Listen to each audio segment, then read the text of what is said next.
Arkham, 9966. I've discovered more stories by Bara that feature an esoteric character called the Prisoner. Like the other stories, the Prisoner is trapped in a dark and strange dimension from which he is desperately trying to escape. Bara's stories, especially the ones written later on in his career, focus heavily on this dimension which he calls the horror. He describes it as the dimension where all horror originates. An interesting idea, but flawed in so many ways.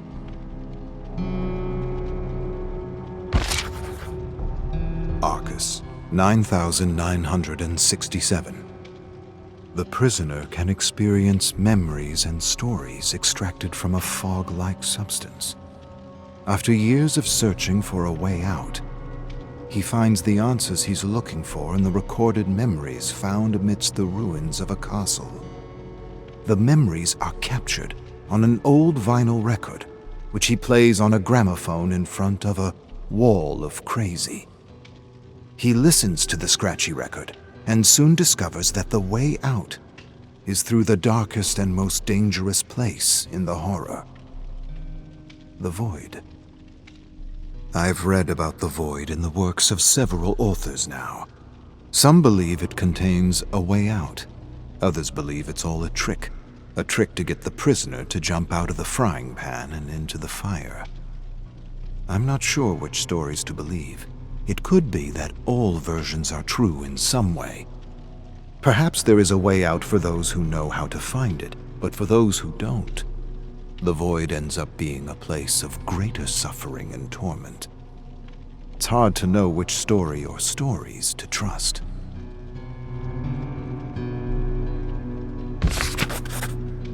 Arkham, 9968.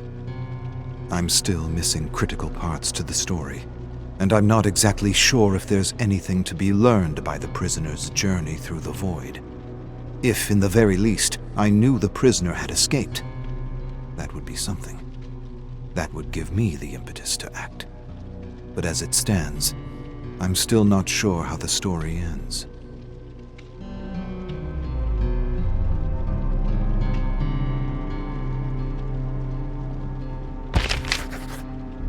Arkham, 9969. There is no such thing as fiction.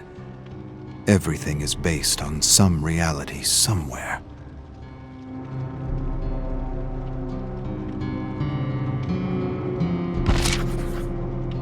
Arkham, 9970.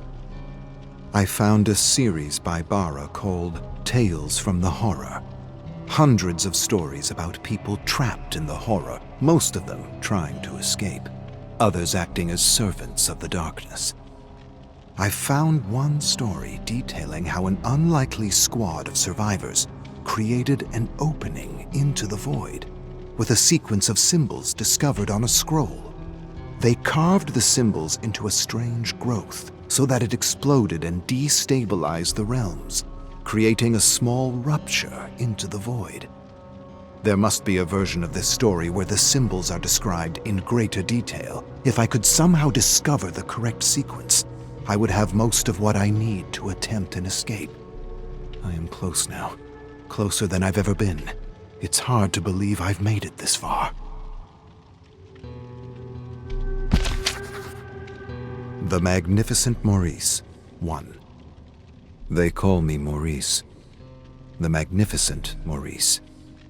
Mr. Shelby, the farmer, started calling me Magnificent soon after I was born. Not because I'm special or spectacular or anything like that, but because he thought I was weak and scrawny and good for nothing like a cart without wheels. For some reason, he swore to his wife that I was cursed, and that bad things had been happening to him and his farm ever since I arrived. He figured if he called me Magnificent, he'd trick some buckethead into buying me at the country fair. I remember figuring I was different than the other colts, not because I made bad things happen, but because I could make things happen, and I could make things happen just by thinking about them. I didn't realize it at first, but anyone who showed interest in buying me and taking me from my home changed their mind because I told them to do so with my thoughts, and with my thoughts alone. I even used my thoughts to convince someone to tell Farmer Shelby what a fine horse I was, and that he should keep me with my family. But that little trick didn't work. Farmer Shelby saw right through the ruse. He somehow suspected I was behind his bad luck in selling me, and he gave me such a lashing every night, yelling at me and calling me a dumb, ill-bred, good-for-nothing animal. Eventually, I didn't have the strength to think anymore. He beat it all out of me. I was in so much pain I could barely stand, and all I could think about was not getting lashed again. But that was okay, because I was so bruised and broken up that no one believed I was magnificent, despite the big red sign above my head. I guess it kind of worked out in that way, at least for a little while. But let's move on from that cloudy moment in my life and come back to it a little later. What I want to say is I'm old now, and I'm stuck in a faraway world that feels like every scary place I've ever heard about all rolled into one. I have definitely lived and seen and experienced things no horse has ever seen, and I'll tell you, despite all the manure shoveled my way throughout my days, I've only made 1 or 2 friends that have made the suffering bearable. And to be sure, it is one such friend who wants to write the story of my life. She believes that what I have been through and what she has been through could someday help someone going through a similar situation. To be honest, I don't know if all this will be helpful. What I do know is I hadn't talked for like an eternity before I met her, and once we started talking, I just couldn't shut my trap. Kind of like an endless geyser. I guess I didn't realize how much I had to say, or how much I had kept bottled inside, or how much I needed to talk, and that talking alone had lifted such a heaviness from my heart that I felt like I could fly. It's great to have a friend, especially one who doesn't judge or interrupt and who listens with the heart and not the head. A friend who understands you, believes in you, and who calls you magnificent and means it, truly means it. I may not know much, but I know this. One good friend makes all the difference.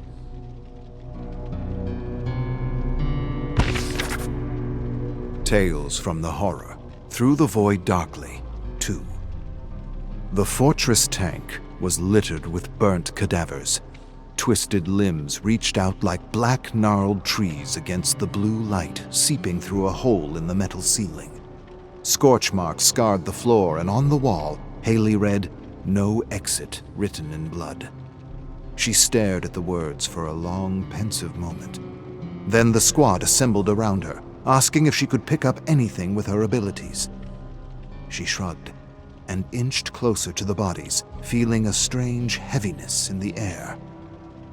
She could sense there was something unnatural and unknown still lingering about the corridor. Cautiously, Haley inched toward a crushed head on the metal grate and froze mid-step when she felt her arms prickle.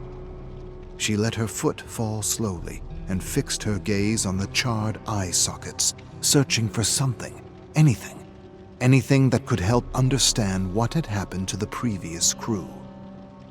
When nothing appeared, she raised her gaze and started when a ghostly soldier suddenly flashed before her eyes. Composing herself, she watched the soldier scramble down the dark corridor, with entrails wiggling out of his lacerated stomach like giant worms. Sam sensed Haley was distraught and asked her what she was seeing. She turned to face him but tumbled backward and gasped at the sudden vision of gas-soaked soldiers going up in flames. The flames erupted and melted fat and flesh like butter until everything dissipated into plumes of swirling blue smoke. Clambering to her feet and steadying herself, Haley breathed deeply and turned to the squad with a bleak expression. She said nothing for a long moment. She debated whether she should share her visions with the rest of the squad, but she wasn't sure if what she had seen could be trusted. It could have been a memory, or it could have been a hallucination triggered by the void. Finally, she admitted she wasn't sure about what she had seen, and told the squad she needed more time to investigate. So saying, she made her way to a pile of mangled bodies, grabbed a charred hand, and closed her eyes. Silencing her mind, she focused all her senses on the moment, but nothing came to her. "The whispers," Jaden said, approaching his stepsister. "They've stopped. It's like the tank is somehow shielding us from the outside." Haley opened her eyes and regarded him. Then she released the lifeless hand. "If that's true," she said flatly, "what happened to them?" She gestured toward the scattered bodies with an uneasy sigh. "Good question," Natasha commented as she scanned the massive tank for signs of life. "Looks like we'll be staying here for a bit. Doesn't bother me. I've been in worse places back home." "Speak for yourself, Nat," Jen shook her head. "This is a death trap. We should look for another place." "What other place?" Derek asked. "There is no other place. Let's clear the rooms and make this can of hell pleasant." "Pleasant?" Mel questioned. "Am I the only one smelling that?" "Smelling what?" Dwayne smirked. Mel turned to Dwayne. She wanted to smack the glasses off his face for downplaying the stench. "What do you mean, smelling what? Barbecued humanity, that's what." Dwayne shrugged. "Just breathe through your mouth."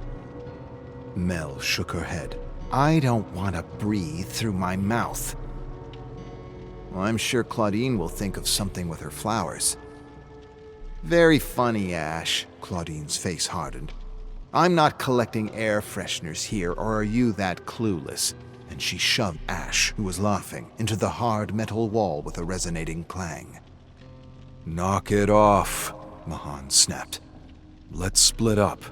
Check the rooms for survivors. See if we can find something useful like medical supplies." The squad agreed, with nods and whispers, and soon dispersed throughout the tank. At this point, Mahan motioned for Haley and Jaden to follow him, as he picked his way through the dark corridor with his flashlight. After what seemed like a lifetime, they found a control room lined with generators that had somehow been grafted to the wall. Nearby, there was a container filled with a strange, bubbling black substance. From the container, a thick red hose extended to the generators. Mahan scrutinized the container, the generators, and the dashboard. It seemed like the black fluid somehow fueled the generators, and the generators somehow powered the fortress. He wasn't exactly sure how this makeshift energy system worked, but he had seen the technology before in other realms. For a moment, he had the faint hope that the generators and the tank had been designed to help them survive the void. "They're similar to the other generators," Jaden observed as he passed his finger along the controls until he found a small window covered in grime and other substances he didn't want to think about. Mahan approached a generator and tried to activate it, but nothing happened. He removed a panel and tinkered with wires like he had done countless times before. Within moments, the generator sparked, belched, and grumbled to life as a light bulb flickered on and off, casting a soft orange glow in the room. "We've got power," Haley smiled. "Thanks to..." Jaden's words trailed away as the ground shook beneath his feet and a deep sonorous roar came from outside. With a great sense of urgency, he used his sleeve to clear the grime from the window. As he stared out into the void, a shudder ran through him and the blood drained from his face. "What is it?" Haley asked. When Jaden didn't answer, Mahan turned towards Haley, then Jaden, and asked, "What is it? What's out there?" Still, he didn't answer. Haley and Mahan exchanged a worried look as the world shook again. "Come see this," Jaden finally stammered. His voice came out in a thin croak, and he felt his nerves growing taut as he fought down a surge of panic. He couldn't believe what he was seeing. It was unlike anything he had ever seen in the other realms. Staggering and helping one another, Haley and Mahan stepped behind Jaden. All three looked through the small window in open-mouthed disbelief.